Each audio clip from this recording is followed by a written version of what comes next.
All right, guys, what's going on? Welcome back to the Nutrition Coaching Secrets podcast. We are joined by a very special guest today. Actually getting to meet and connect and communicate with this amazing individual, but somebody I've been following on the down low for quite some time, watching her have just an amazing impact on other people. Their struggles with food, their struggles with body image, and those are the things that I'm excited to dive into with our guest, Nicole Ferrier. How's it going, Nicole? It's going well. Good morning. Good morning. I know it's a little early, a little earlier than we thought, but I know you got a busy day going on. I'm sure you're like most online entrepreneurs. You've been up grinding since God knows whatever time. But it's. I was just telling our producer right before this, man. It's been a crazy week. Like I'm normally working by like 5:36 most days, but this week I was up at like 4:15 every day because we got big projects that we're cranking out. So, man, it feels good that it's Friday. Man, it feels good that we're in this conversation. And I just feel like the next hour we're going to drop a lot of knowledge on people. So thank you so much for your time and for being here. Yeah, well, thank you for having me, and I'm excited to talk with your audience today. Absolutely, absolutely. So, for those people that are not following you right now and they need to, guys, obviously, her Instagram handle will be in the show notes. We'll make sure that we tag it up for her. Those people that are not following you, what is it that you currently do in the space in terms of, we hear all the time there's nutrition coaches, but that's a vague and ambiguous term. What is it Mhm. that you're actually doing? What problems are you solving? And I know firsthand, what epic change are you creating? So I work primarily with I call lifestyle clients. So these are clients who aren't wanting to compete in like a bodybuilding competition. I do help prep a handful of clients, but I am a competitor myself. But that doesn't mean that that's my prime focus. I actually work with primarily people who struggle with their relationship with food. And there's a fine line between eating disordered and disordered relationship with food. And I only focus on those who have a slightly disordered relationship with food where maybe they're fearful of certain like foods, like that could be carbohydrates or fats or just eating more calories in general. And what I've come to find out with my years of coaching is a lot of women think that it's normal to eat a low calorie amount and they're so scared to get to a higher level, yet they don't realize that they're holding themselves back from achieving their fitness goals. 100%. I couldn't agree more. So let's unpack this a little bit. First of all, why that segment of people? I'm a big believer, and obviously I've helped enough coaches grow their impact to know that typically the area that we end up in as a coach or the population that we end up serving comes from a little bit of personal history, and I Mhm. know that your history factors in. Can you share with everybody why is that the route that you chose, and why does it mean so much to you? Because you're a very passionate coach too. Like Mhm. I can tell from your content, the way you carry yourself, the way you speak to people, like you genuinely give a fuck. So why is this such a passion for you? I guess because I don't want anyone else to experience what I did. Like, I honestly felt like I lost a lot of my childhood because I developed an eating disorder at 14. And this started out as a diet because I saw my mom dieting and I figured, well, if I join her, like she's going to be more successful, like the buddy system. But I'm very extreme. And then couple that with really low confidence in high school and also being a gymnast, it turned into a full blown eating disorder. And I didn't even really recognize who I was as a person. I was good at manipulating people that I was okay and good at hiding things, but I remember losing like 10 pounds in a month and I didn't even have the weight to lose. So that was really drastic. And then I started developing all these rules around food. I became a vegetarian. I was scared of certain foods that were over 200 calories, like all these rigid rules. And it took until around my senior year to start to make improvements, but a lot of it just came from a coach of mine that just like really cared and was saying like, well, you would be like so much better on bars or so much better on the balance beam if you just had a little bit more muscle. And I was like, I like researched like how do you build muscle? And then I realized you need protein, you need calories. Like that's why you feel horrible during your 4 hour practices is because you're not eating enough. Wow, there's so much there. 200 calories being afraid of, uh, Mhm. eating disorder at 14 years old, which I guess that seems crazy to me, but I don't think that's overly uncommon. Sadly, I think it's almost even more commonplace today, 2020, than it was however many years ago that was for you. I think it's almost Yeah. more common. It's interesting that you mentioned seeing your mom diet. I'm interested about that because obviously Mhm. I have a 3-year-old daughter, and I never use the word diet. I don't talk about eating habits. And it's when I was going through my eating disorder, one of the things that I believe is that those that are eating disordered, they hold it as a trophy. They hold their strict behaviors as a trophy. And I've studied the psychology on it. And I don't know if you exhibited these behaviors, but for me, I would be like, I'm so disciplined, and like Yeah. I would like hold it as a trophy over other people. And I had a nephew that was like, he just had some child like baby fat. Like he was not in overweight, not in any way overweight, but it made him feel very insecure. And I look back at the time like, man, what a poor leader I was. Yeah. You're like, I was a jerk. Yeah, like I didn't realize I was being such a dickhead, but I was. What was the relationship like with you and your mother that allowed this to spin down? And did your mom Mhm. ever pick up on it? So luckily, I had a best friend like reach out to my mom telling her that she doesn't eat lunch anymore. She doesn't really eat. Like there's something going on. But like I said, I was a great manipulator. So I convinced my mom that everything was fine. But I think what my issue was like with my family dynamic is like I'm literally the smallest person in my family. Majority of people in my family are like 300 pounds. They struggle with their weight. They struggle with their health around their weight, and I was almost like scared to gain weight, to maybe get to an unhealthy level. And even just small comments like my brother calling me fat, and he was just joking, but like calling me fat, or even my dad making comments on certain food choices, I feel like I took them way out of context. And I again was so fearful of getting bigger, and my identity literally in my family was, "You're so thin, you should be a model." Wow. Yeah. There's so much there. Oh, like I mean, I think the environment that people grow up in totally dictates this. And I've shared my story so many times. By no means was I ever were positive eating habits ever thrust upon me. And I actually think that it can be equally as bad on that side, because as I learned about nutrition, all I saw around my house was how bad it was. Mhm. I started to write a book, and the first chapter was actually called "Chicken Fingers Are a Protein Source," and it was connected to where I remember, just like you, I learned you needed to eat more protein, you need to eat more calories to gain muscle, and so my mom was like, "Well, just order chicken fingers. That's protein." And like, Yeah, so I was eating chicken fingers thinking they were like a quality source of protein. That's how young and naive I was. But like, as I learned more and more, I was like, wow, like I come from a really unhealthy family. I can't do yeah, anything same. that they do.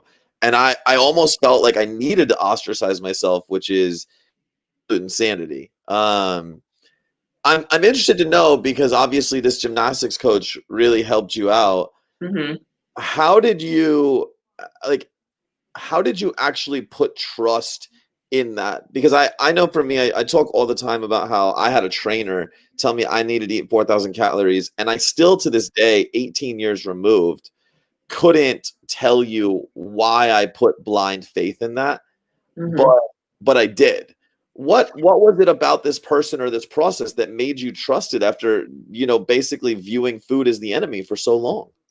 So, I still struggled with my relationship with food even in the beginning of my college years, but it just turned into another eating disorder, but it did get better, like, my like, end of junior, senior year, it was better. And I had 2 coaches, like, one actually was a fitness competitor, and, like, she used to compete in, like, the Olympia and the Arnold, like, she was really high level, and she was, like, in her 40s, and she had tons of muscle definition, she could still do all the gymnastics moves, and she would just tell me like, if you would just eat a little bit more, like you'd be able to do those handstand push-ups or do all of these pull-ups. And then I just kind of tried to trust that, even though it was scary. But like I also saw her and I'm like, well, why would she lie to me? Like she obviously cares. And then I don't know. I just think that a couple coaches would point out the whole strength thing, and I wanted to hold a high position because in gymnastics, there's only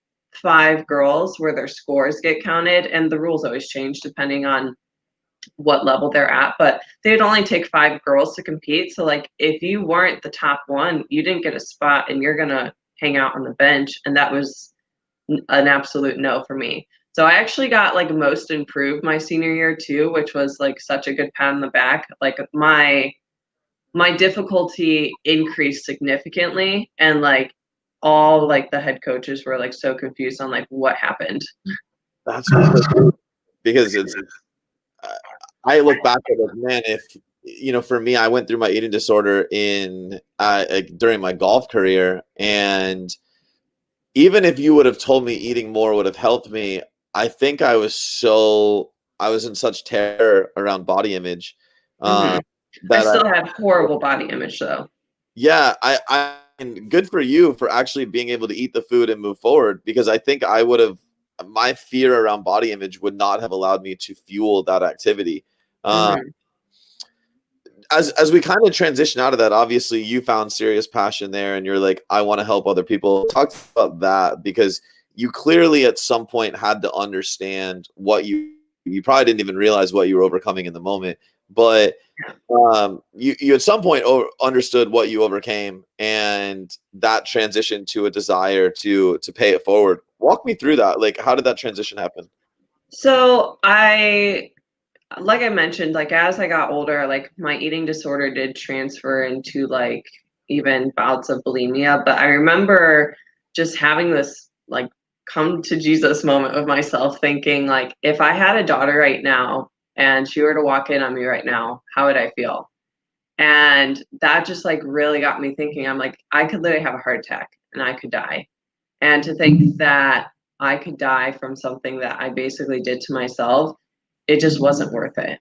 So that was my senior year of college. And that disorder was weird because it would like be really bad and then it'd be okay, and then it'd be really bad and then be okay. Like it was just bouts of like getting like relapsing and then being okay. But um I don't even recognize that person anymore. But I think what really made me passionate about wanting to help others is I think a lot of people will diet and then have really bad confidence with their body image, and it can turn into something more. And that's not what I want for anyone. I'm very particular with my clients on how they talk about their body and how they talk about food. I don't let them call themselves fat. I don't let them call themselves disgusting or lazy. I don't let them call certain foods bad or I feel guilty. I call that out because little words like that can manifest into something further, especially if you have something traumatic go on in your life. A lot of eating disorders stem from traumatic events. And so if you look at maybe when your eating disorder started, like maybe it was a change in your lifestyle or maybe there was some sort of dramatic event. I know for me, like, yes, my mom was dieting, but also my parents were not the best dynamic together. And I think that that was maybe a trigger for me to try to be perfect for them, if that makes sense. Yeah, no, that totally makes sense. So you mentioned earlier, and you just brought up again in terms of like your work with people. You said you don't work with eating disordered, but you do work with people that have a disordered sense of Mhm. food and relationship to that food, and the subsequent body image. That's a fine line, and I know a lot Mhm. of people are gonna listen to this, and the registered dietitian zealots are gonna come out and they're gonna be like, you can't fucking do that. And like, I'm so much in agreement with you. First of all, I think I've been very outspoken in saying that 90% of people's food issues are not food related at all. Yeah. And so walk me through that, because I love the work that you're doing. How do you put the distinguishment there? How do you make sure that what you're doing is exactly what the client needs? It's interesting because a lot of my friends are also eating disorder recoveries. Some have been inpatient, some, have taken another route or is inpatient, outpatient. A lot of eating disorder treatment isn't good. Um, I agree. and their experience is bad. And I understand the whole registered dietitian approach, but if you don't fix the mental side of things and their little words around food, those little words do add up. And so, like I said, I don't work with anyone who's currently struggling with an eating disorder. I will refer them out to a therapist. So they can have a team around them, because that also is a liability for their health, because eating disorders do have the highest mortality rate if we're talking about anorexia, so that is a concern. However, when you recover from an eating disorder, I truly believe it's always with you, just like someone who recovers from alcoholism. So for example, if you're a recovering alcoholic and you go to a party, there's still going to be alcohol there. Do you think that they're not going to have thoughts in their head about it? They absolutely will. They probably consciously have to tell themselves, no, like we're not going to, go there. We know that that's not good for us. More time away from their addiction, it's going to get better and that voice will get muted. But same with an eating disorder. And what makes it hard with eating disorders is you can't get away from food. You can't. You're going to have to face it every single day. It's really interesting you say that. I want to ask you this from both sides of the coin. As somebody who's struggled with an eating disorder, how does it continue to show up in your life, handle it? Because I know I personally, like I said, 18 years removed, I still go through that. Yeah. And then number two, for anybody that's had an eating disorder, I'm completely in agreement with you. I do believe it will continue to show up in their life as they move forward. Mhm. How do they channel that? Because I don't think, love what you said. I don't think it's about getting rid of it. I think it's about handling it and channeling it and using, really, I think you can use your relationship with food positively as well. But first, how is it affecting you? How do you handle it? Second, how can clients do that? So I had, and I've talked about this with a lot of my clients, is like I used to have a whole list of fear foods, and that would be foods that would give me anxiety or would just like stress me out because, they are usually higher calorie. And, there's still some things that will stress me out a little bit. So it could be something small, like if I were to go to a restaurant and get a salad and there's only like high fat dressings, like that can be a stressful scenario for me. It can be a little bit stressful if I'm not able to have any sort of whole foods. So we recently, my boyfriend and I went to visit his family, and they're from the Midwest. And so they could literally have pizza every single day. But that's something that is like stressful to me. But it's not more so like, oh my gosh, Nicole, you're going to get fat. This isn't going to make you feel good. And I don't like that. But it's about, like, I always tell people, like, you can have the thoughts in your head, but all that matters is the action. So for example, I'm not going to just choose not to eat in that situation. I'm just going to try to make the best choice possible. Interesting, because I don't think the thoughts ever go away. So I love that kind of rule of thumb. It's okay to have the thoughts. It's more about the actions that come from those thoughts, because I believe a lot of people beat themselves up over the thoughts Hmm. that are in their head, and you can't really control that, right? That's your subconscious. I mean, Yeah. I don't really think anybody can control the thoughts that pop up. Obviously, you can control the manifestation of those thoughts. You control the actions that result from those thoughts, but you Hmm. certainly cannot control the thoughts themselves. Um, okay, there's so many people in the world today that are confused about food. And Hmm. I think that there's a fine line between food confusion and a negative relationship with food. How do you know when a client comes to you which side of the fence they're on? So if the client is a good relationship versus bad relationship. Yeah, or just simply like, I don't know if I should be keto. Like, I'm so afraid of carbs because everybody said keto is bad. Like, I think that's Hmm. kind of natural fear in the marketplace today. But there are Hmm. some people that are genuinely scared of carbs to the point where it is driving them into some seriously negative rabbit holes. How do you Yeah. do the distinguishment? Um, a more so bad relationship with food, like it's different if someone's like, my friend did keto, like carbs must be bad. Like it's different when the person is like maybe let's say they're falling short on their carbohydrates, like hitting that target. And then they tell me like, oh, I just like can't seem to hit the carbs. And then maybe I suggest a piece of fruit or some rice or potatoes. And then they say, well, I don't normally eat that. Okay, well, why don't you normally eat that? Because isn't that food bad for me? Why is that food bad for you? I feel like it's going to make me fat. Or I was just always told that it's bad for me. And then if I can educate them on the benefits of that food, it makes it less fearful, or I have them compare it to something that they're more comfortable with. So for example, like I mentioned, like I had my fear foods and I had foods I was okay with. If I could compare my 8 ounces of egg whites to my chicken breast, why am I avoiding chicken? I can eat the chicken. It's going to be okay. And that comes from someone who's a vegetarian. But I was more so a vegetarian so I could be more rigid and restrictive. But if I can compare it to something that I'm comfortable with, it makes that fear less scary. But someone with a bad relationship with food will kind of talk about it a little bit with each and every check-in, and or will point out some sort of emotional tie to it. So I felt bad that I had a glass of wine. I feel guilty that I wasn't able to eat every single meal at home. um, I was lazy. I should have done better at preparing for the week. Like kind of like bringing themselves down constantly is a sign of low confidence, and also can be tied into a disordered relationship with food and their body. Got it.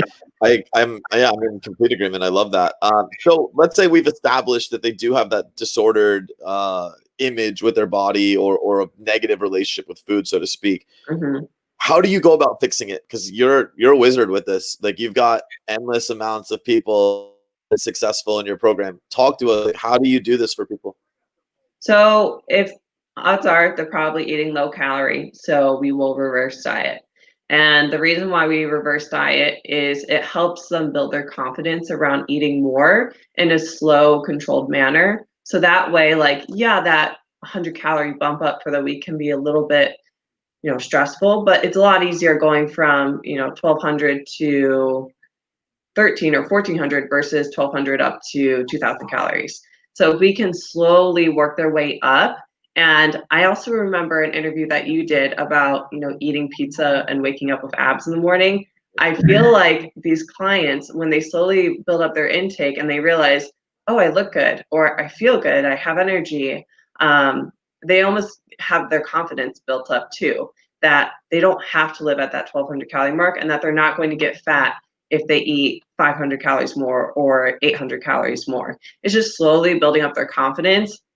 And then also, like, if I find that they're talking negatively about their body, and they hate when I have them do this, but it's talk positively about yourself. Name 3 things that you like. It doesn't always have to be physical. It could be something about your personality and who you are as a person, but you should be able to at least have 3 positive things to say about yourself every single day.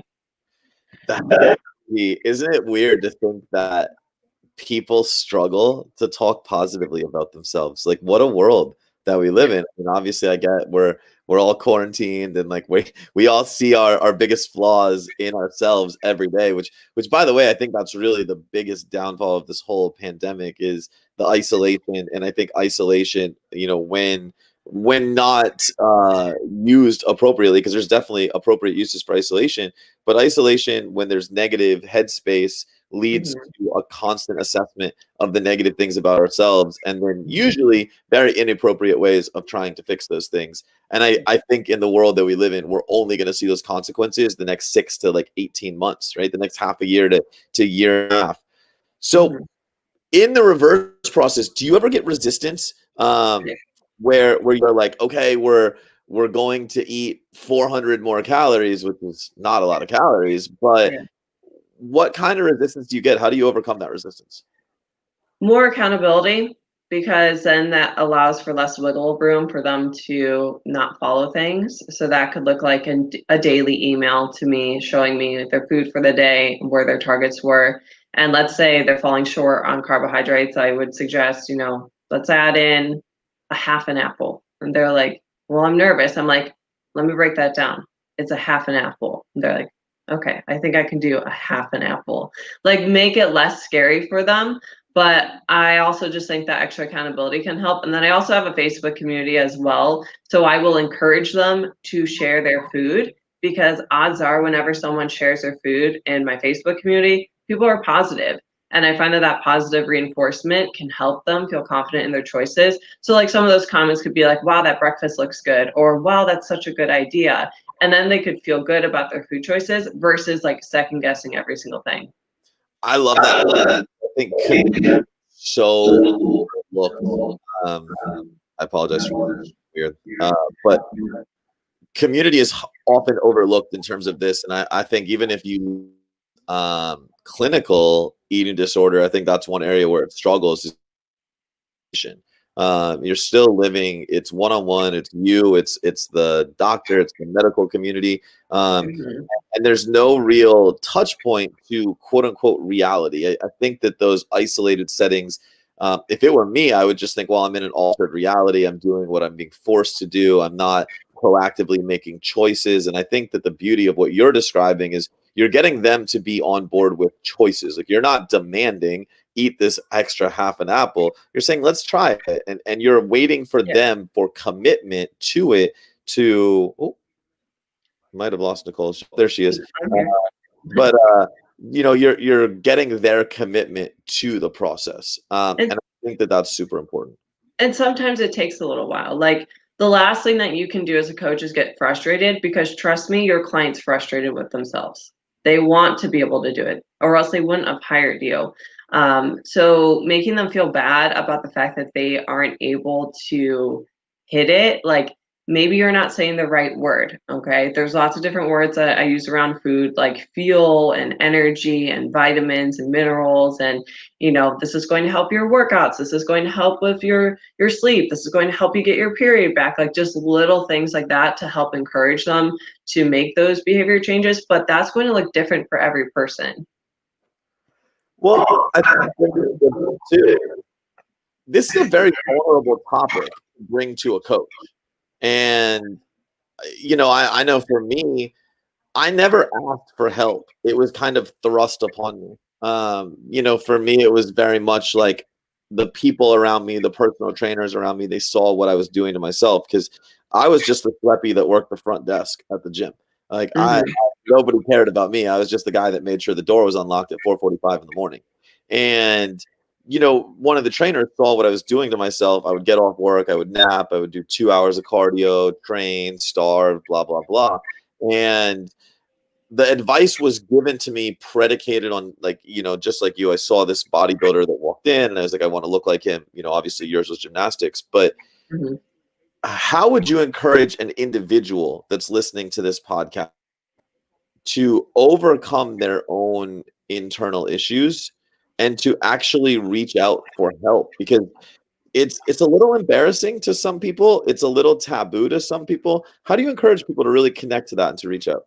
So I have them just picture what that version of themselves looks like in the long term. So a lot of people, when they start a program, a coach might ask, "What's your short-term goal?"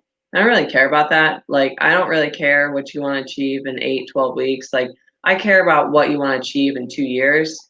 And so tell me what that person looks like. And odds are that person isn't going to look like someone who is scared to go out to eat on the weekends, who maybe is lacking muscle mass because you know that chronic dieting doesn't allow for muscle mass to be added onto your frame, or maybe it's having super low energy from depriving yourself or doing too much cardio. What does that person look like? What does that person feel like? And if they can picture that person, it's going to be a lot easier for them to achieve. And this is something that I do for myself, like in the competition space. Like I picture myself at a pro level, but achieving that look in the healthiest manner and with like a full athletic look on stage. So I picture that every single day. And I feel like visualization gets overlooked because we just we say that goal that we want to achieve, but we don't truly take time to picture it. Yeah, I think picturing it in the detail you described, I've never heard a competitor say to me, I picture myself on stage and then throwing in the extra, but doing it in the healthiest way possible. Yeah. I've spoken to so many competitors over the course of a decade, and they're all like, I just want to win my pro card and I want to win pro shows. And like the discussion of the healthiest way and being athletic, like those things never really come in. And so I think that the notion of really putting details into your visualization is extremely important. Hmm. And like, it can be a little weird to be in the competitor space and still want this relationship with food with all my clients. But like, I even think a lot of competitors can work on their relationship with not going crazy post show, like understanding that competing can be a catalyst for eating disorders if you don't have that awareness.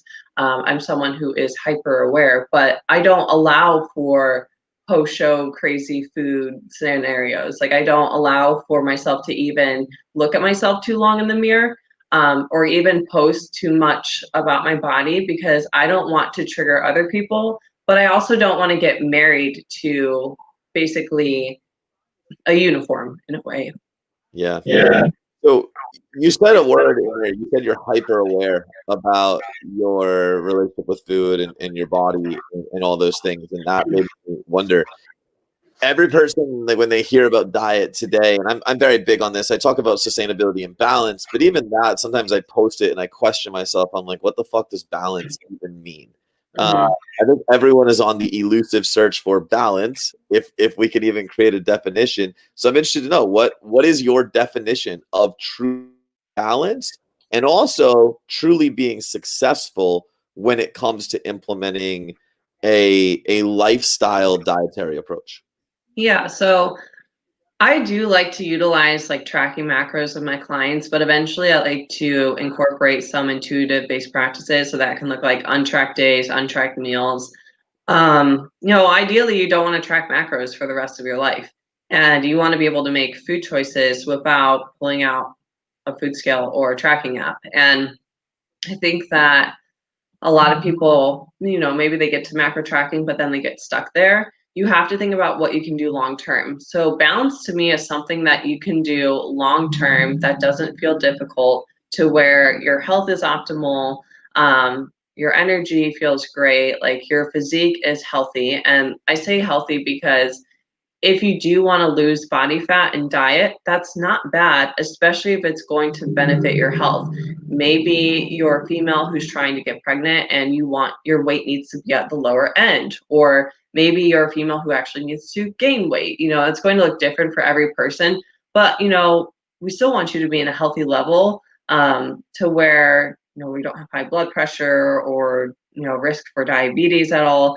Sometimes I'll even monitor things like blood glucose to make sure that's not super high all the time. So we want to make sure that you're just healthy on the inside too.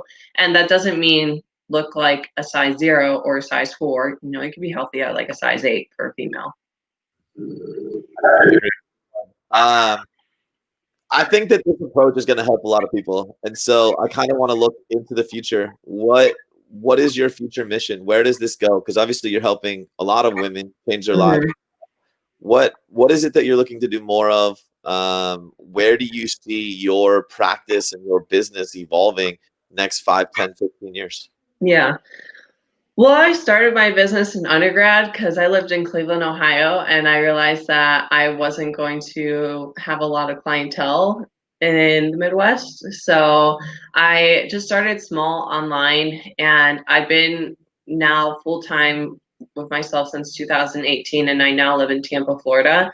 So I moved to Tampa for networking, so I could network with other online coaches and also just work on growing my business. So I could see myself going around and doing speaking events, talking about body image, your relationship with food, just your mindset, and making sure that you are healthy. And I would also, like, I see myself having a team with me as well. Because right now it's just me. It's a one-woman show here. It's a lot of different jobs right now. But I do definitely want to expand my business, and I can see in 2021 even bringing on a team member. I think that's all. Given the impact on this world, it's Mhm. a must. I'm going to tell you, that has watched the space evolve, it is an absolute must for you to go out and to get your mission into the world. Exactly what we're about, right? Everything at MCI is about go out, change the world. You're one of the few people that are super gifted with vision, with compassion, with empathy, but then you pair that up with knowledge and what you're doing in the world to help women change their relationships with food is just needs to be spoken about at a higher level. So I want everybody to hear this podcast. As we start to wrap it up, how do people get in touch with you? what should they be thinking about before they reach out to you? What should they expect when they reach out to you? And Mhm. kind of give everybody an insight as to what is it like to work with Nicole. Yeah, so if you're thinking about working with me, I want you to ask yourself if you are ready to commit to me, because I want someone who's fully committed to me, who's ready to work, who is ready to ask questions and to learn. I think a lot of clients get nervous to ask questions, but I'm all for that. I want them to ask questions and learn. If you apply for my coaching, I do prefer to set up a phone call with you because I like to get to know you and where you're currently at with your fitness journey and what struggles that you're currently having and how I can best help you, because there's so many different coaches out there. And maybe I won't be the right coach for you, but maybe I'm the perfect coach for you. And the only way that we can figure that out is through a conversation. And the other thing too is if you're currently struggling with an eating disorder, or you feel like you're on the line of not disordered eating, but possibly having an eating disorder, you can always do a free screening on NIDA's website, and then they can actually link you to therapists within your location. What was that website? NIDA, so National Eating Disorders Awareness. So they have a free screening. So before you want to work with a fitness coach, and I do find that a lot of people who struggle with an eating disorder, they are hesitant with therapy because they feel like there's a negative connotation with it, which I don't agree with. I've worked with clients who are also working with their therapist, so you can have a team behind you.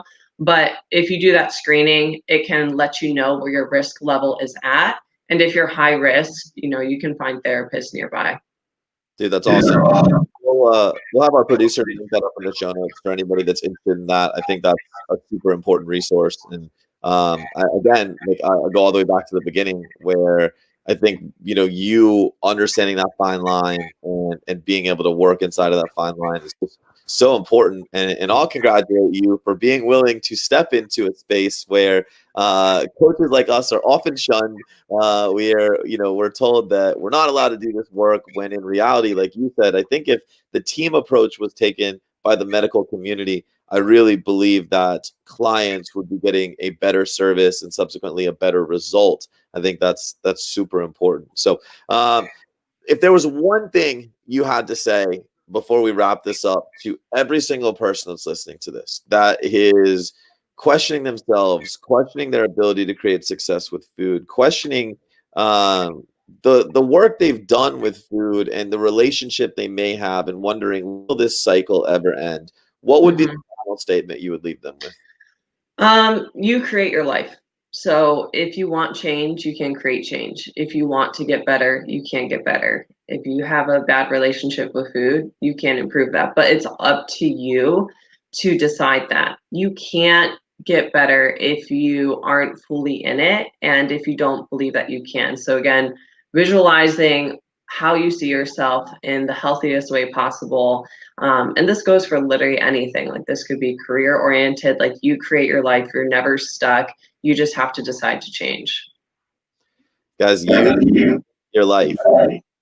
Final word, Nicole. Very wise from Nicole. Dude, I can't thank you enough for making time this morning. I know we were up against a time window. Hopefully we got you out of there so you can get to the airport, because I know you got some travel going on. But I'm super grateful for your time and popping in here and sharing that with our community. I know there's so many people that are going to hear this that need to connect to it. Where can people get to you? Is there a website? Mhm. Do you want people to reach out to you on Instagram? Where's the best way to get to you? Yeah, so my website's just Nicole Ferrier Fitness, and then that's actually my Instagram as well. And then I do have a podcast which is called Beyond the Bikini, which we chat on, competing, but also just body image as well. That's why I named it Beyond the Bikini. So you would realize that you are more than just a bikini body. I love that. Just threw up Nicole's handle on Instagram. Go follow her. We'll link up your website in the show notes. Go check out the podcast, guys, because women, you are more than just a bikini, and you're more than just a body behind bikini. After having helped a lot myself, I know that this is a topic that more people need to dive into, and they need to work with a professional that does this for a living, somebody that literally specializes in this area. So if that is you, I'm going to encourage you, reach out to Nicole.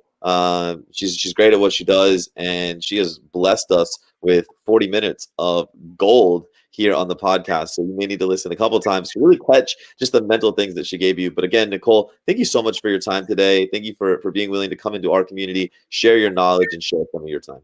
You're welcome. Thank you again. And for anyone listening, don't hesitate to DM and reach out. I'm happy to answer any questions for you. Guys, do the outreach. She's there for you. As always, we appreciate Nicole, the Army of Impact. And guys, to everybody listening, please continue choosing impact over everything.